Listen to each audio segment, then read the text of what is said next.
La foi. Pendant que je regardais le confesseur, je me suis souvenu qu'il m'avait demandé d'écrire sur la foi selon ce que Jésus m'a enseigné.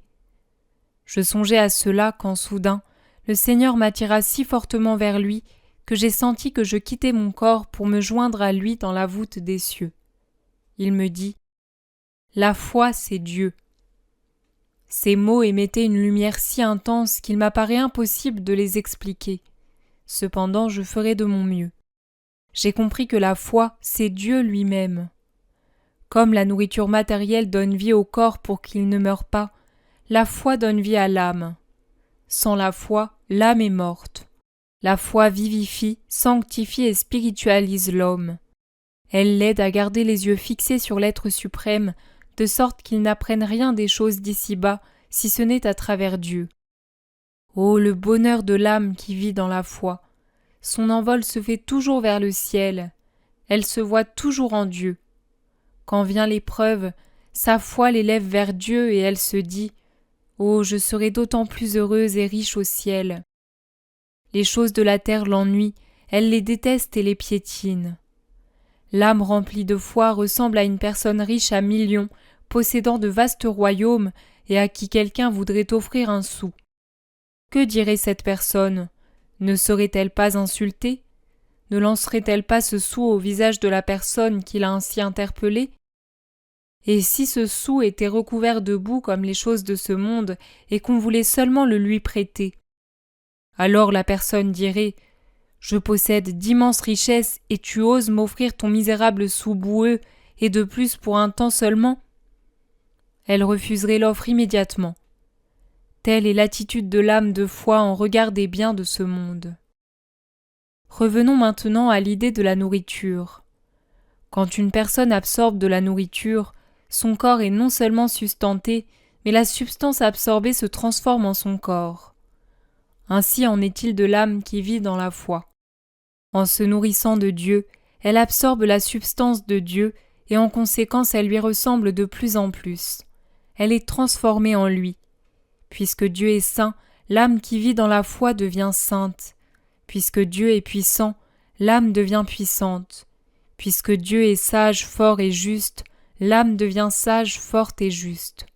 Il en va ainsi pour tous les attributs de Dieu. En somme, l'âme devient un petit Dieu. Oh, que cette âme est bien heureuse sur la terre et le sera encore plus au ciel. J'ai aussi compris que les mots « Je vous épouserai dans la foi » que le Seigneur adresse à ces âmes bien-aimées signifie que dans le mariage mystique, le Seigneur dote l'âme de ses propres vertus. Cela ressemble à ce qui arrive à deux époux. En mettant leurs biens en commun, les biens de l'un ne sont plus distincts de ceux de l'autre. Tous deux en sont propriétaires. Dans notre cas cependant, l'âme est pauvre et tous ses biens viennent du Seigneur. La foi est comme un roi au milieu de sa cour. Toutes les autres vertus l'entourent et la servent. Sans la foi, les autres vertus sont sans vie. Il m'apparaît que Dieu communique la foi à l'homme de deux façons. D'abord par le baptême, et ensuite en libérant dans l'âme une particule de sa substance, ce qui lui procure le don de faire des miracles, de ressusciter les morts, de guérir les malades, d'arrêter le soleil, etc.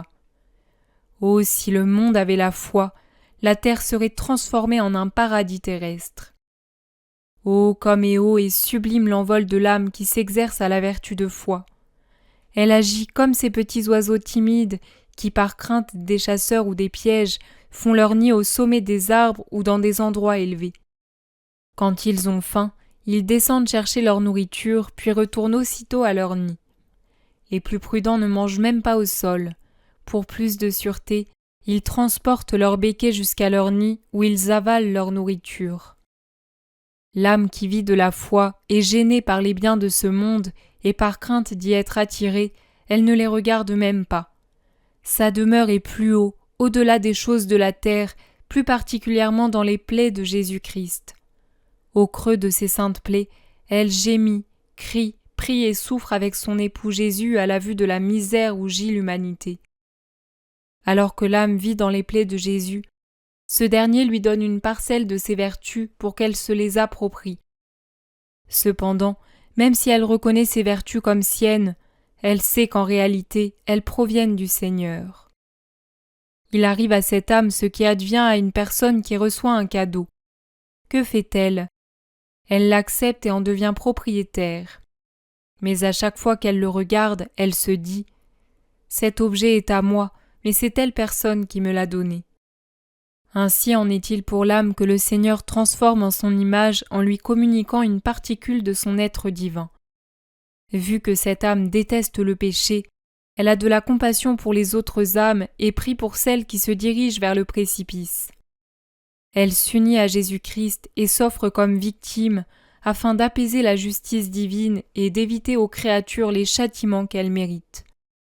Si le sacrifice de sa vie est nécessaire, oh, avec quelle joie elle le fera, ne serait-ce que pour le salut d'une seule âme.